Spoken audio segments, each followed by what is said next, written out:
Are you destined for greatness or downfall? You've always felt it since childhood. Not better, not broken, just different.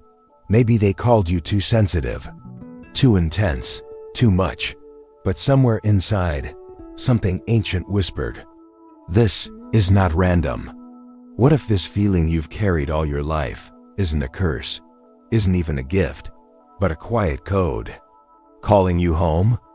You didn't discover this in loud places. You discovered it in the spaces in between. Between words, between people, between lives. You've always walked slightly off rhythm from the world. Not wrong, just outside the script. And still, this deep sense followed you. You were marked, not for ego, not for show, but for something invisible, immense, almost unbearable. A calling you never chose, but couldn't escape. But what if this wasn't a punishment, but a long preparation, hidden in plain sight? Most ask, am I meant for greatness? But the real question is older. Where did this feeling come from? The chosen one isn't just a role in ancient texts or sci-fi movies. It's an archetype etched into human consciousness. The outsider, the exiled, the one who sees through the veil. Maybe in your life it started with heartbreak, rejection, a betrayal no one saw. That was never random. That moment of pain was the first portal, the soul's silent alarm clock. What if your sense of not belonging wasn't exile, but sacred separation? Psychologically, this complex begins early. Sometimes you're the child idealized, held to impossible expectations.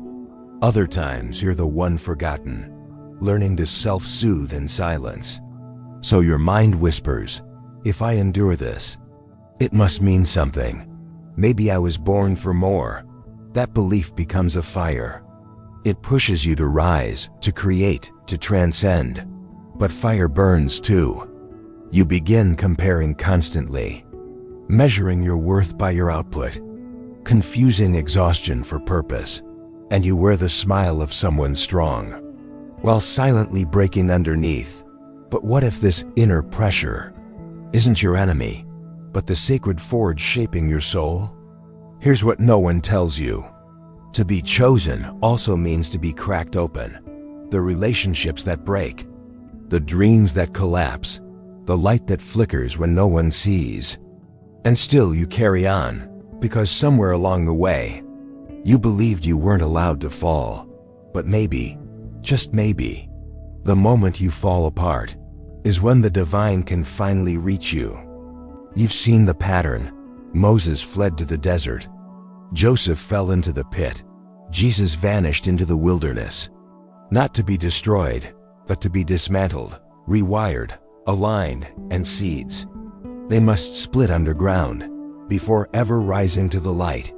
So if you felt buried, if silence has surrounded you, don't call it death.